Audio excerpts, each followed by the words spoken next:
The Sig P365 has been my everyday carry for about a year now. I've got over 1,000 rounds through this gun without a single malfunction. It's a nice, compact, accurate little piece, but it was time for something different. Let's go talk about it. Intro.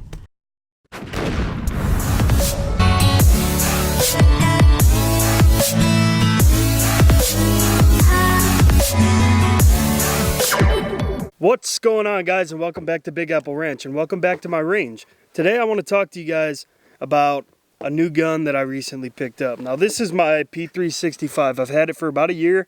I've carried it a lot. I've got 1,000 rounds through it. It's an accurate, reliable little piece, no malfunctions. I really enjoy this gun. It's a nice, easy to conceal, easy to carry gun. When Sig released the P365, they took the world by storm, the gun world, because in a small subcompact frame like this, they were able to fit 10 rounds of 9mm because of their magazine design. Now here are the two magazines that ship with the P365. They're both 10 rounders. One of them's got a little pinky extension at the bottom. One of them's a flat, flush base plate. With the flat, flush base plate on this gun, my pinky kind of rides off the gun, but I still get a pretty good purchase with my middle and my ring finger. With the pinky extension, I'm able to get all of my fingers on the gun for a nice, good purchase. Now, shortly after releasing this gun, they released the 12-round magazines. Now, these 12-round magazines extend the bottom of the magazine, the base plate, about an inch, but it gives you a real good purchase and 2 more rounds. This is typically how I carried the gun. I always had a 12-rounder in the gun and 2 12-rounders in my pocket. Now, very recently, they released a P365 XL. Now, what are the differences? Well, the grip is going to be longer on the XL. Turning them upside down, the grip is a lot longer, about an inch. Well, the funny thing is, if you take the 12-round magazine and put it in the P365 the way I normally carry the gun, the grip becomes exactly the same.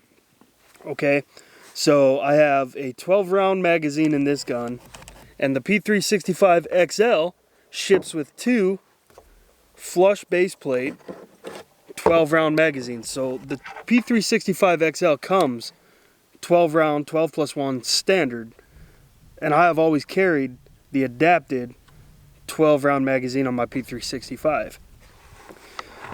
Other than that, you'll see we've got a longer slide on the P365 XL. Lining them up side by side, you should be able to see that the slide on the XL is longer than the slide on the P365. That means a longer sight radius technically should be more accurate. The barrel in the P365 XL is 3.7 inches long. The 365 just 3.1, so you're getting over a ½ inch more barrel. You're getting the same grip length as you would be if you were using the 12-round magazines for the 365. Now, if you do use the flush fit magazines in the 365, you will save yourself about an inch on the length of the grip. Maybe a little less, but it's super similar. Now, magazine compatibility, just based on the way that the bottom of the grip is on both guns, the 365 mags do not work in the 365 XL.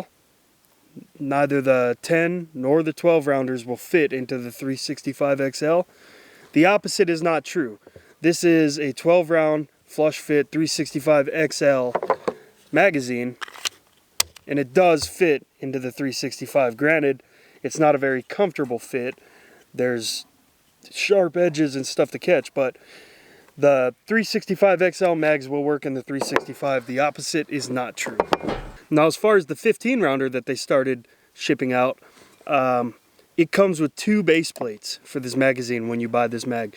One of them is designed to work with the 365, and the other one is designed to work with the 365 XL. So this magazine has the 365 XL base plate in it, and it does work in my 365 XL.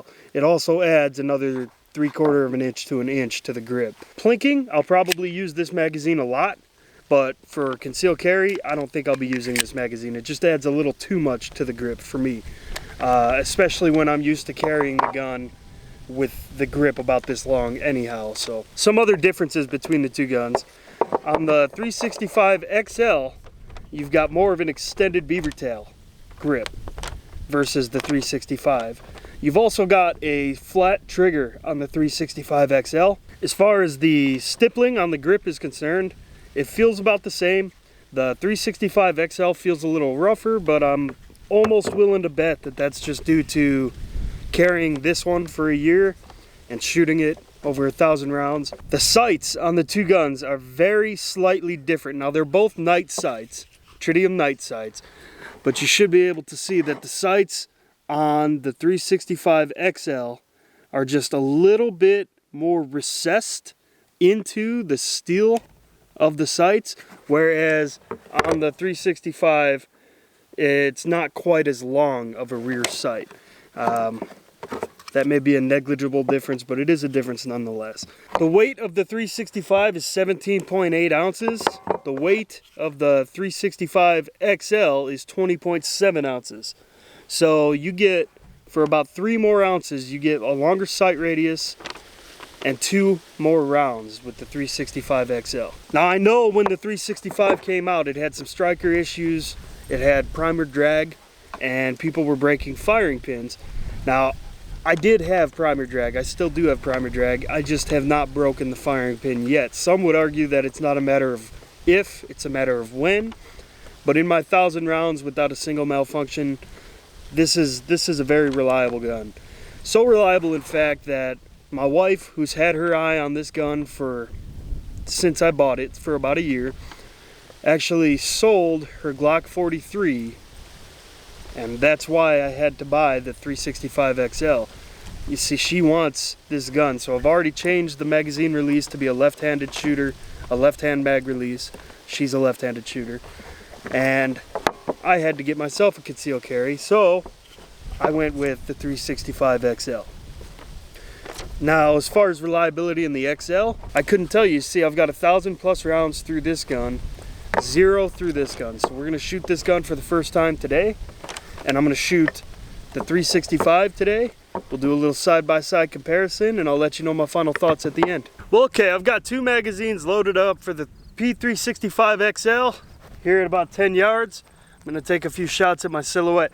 Now, I don't anticipate really feeling a difference in the gun. I've used my 365 with the 12-round mags for about a year now. The grip is about the same. I really don't see a difference, but hopefully I'm wrong. Let's go find out.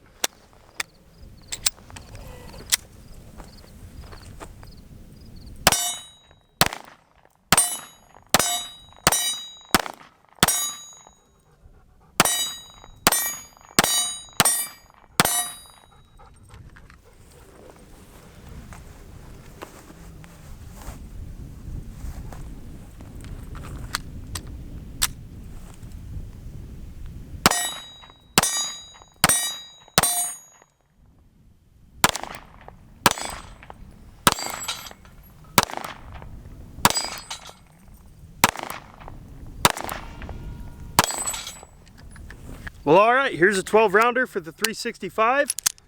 Let's see if there's any difference.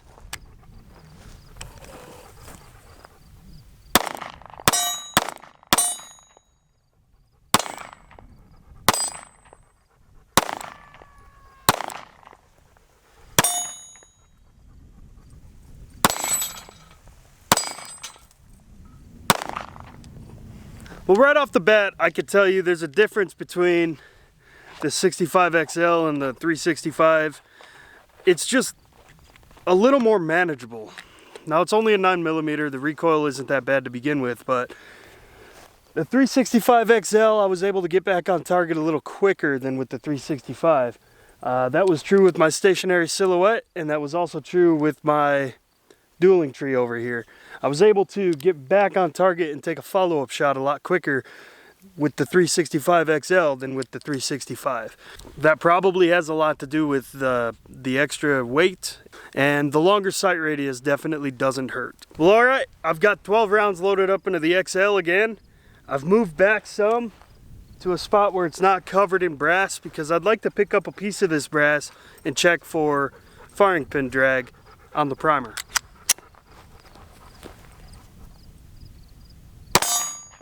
Well, okay, this is the piece of brass that was shot, and there is a slight amount of firing pin drag on this primer. So similar issue to the 365. It doesn't seem as pronounced as my 365 is, so maybe that's the added weight of the slide helping in that regard, but it is still there. It's just not as bad.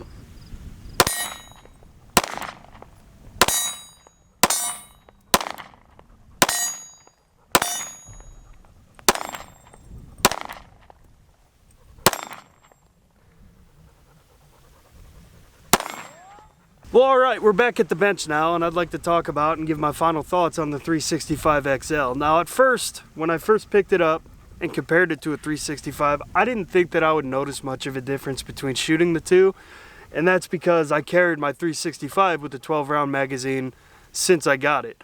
So, over 1,000 rounds through the gun with a 12-round magazine in it, the grip felt the same to me. But there are little things that you don't really realize you're gonna notice until you really start shooting it.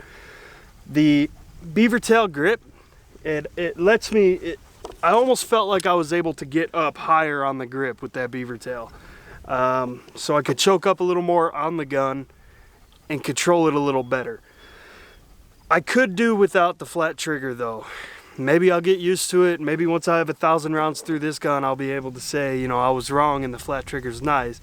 But after carrying this gun for almost a year and putting over 1,000 rounds through it, just the way the trigger feels, the curved trigger, I got used to it and I carried it. Now this is gonna take some getting used to. It threw me off a little bit. It's definitely a different feel. I only have one other gun in my entire gun safe with a flat trigger. It's just not something I'm very used to. Other than that, I've got 3 magazines through this gun now, so 36 rounds, no malfunctions. That's not saying much, but it does have the primer drag of the 365. It's just not as pronounced. On the 365, it almost looked like it struck, and it did drag just a little bit, but it nowhere near the 365, the way that the 365 drags. So comfortability, the 365 is a comfortable gun to shoot. One thing I noticed when I was loading the gun is the mag well on the 365 XL is slightly flared compared to the 365, which is not flared at all. That makes for easier reloads, faster reloads. It's easier to find that mag well, easier to load another mag. Other than that, it's just your standard run-of-the-mill striker fired compact 9mm. It's a concealed carry gun. It's definitely one I would recommend. I would recommend either the 365 or the 365 XL.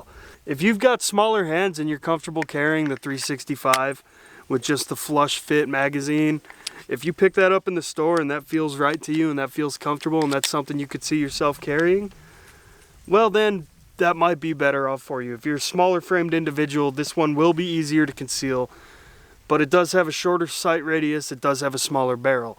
So there's your trade-off. You get less in the grip, so less to print, but you have less of a sight radius and a shorter barrel to work with. Whereas if you are somebody who already carries a 365, or if you put a 12-rounder into the 365 and you like the way that feels a lot more, I would recommend that you go ahead and you look at the 365 XL, because you're not getting anything more with the grip compared to a 365 with a 12-round magazine. The grip is the same. All you're getting at that point is a longer sight radius and a longer barrel. And as we know, that doesn't matter when it comes to carry purposes. That's going to be down into the holsters. So all that really matters is the length of the grip and will it print. That's why you see things like the Glock 43X, I think it was, or 19X or whatever they called it, that they decided to stick with the shorter slide and give a longer grip, a longer frame. It just didn't make a whole lot of sense. Sig did it right with the XL. They gave you a little bit longer frame, but you get 0.6 inch longer barrel, longer sight radius, and all that. It's still a joy to shoot. It's a pleasure. 9mm, easy to carry. It's not too heavy. It's a good shooting gun. The flat trigger might take some getting used to, but if you're practicing the way that you should be, you'll get used to that, I think. It's gonna take me a few hundred rounds probably to get used to that trigger, but we'll get there. Other than that, trigger reset and the trigger break feels the same to me on both guns. Super similar, at least. The 365 might be a little crisper of a break, but I don't know if that's because I've got 1,000 rounds through it or not. I couldn't tell you, compared to a brand new 365, if there's much of a difference. The reset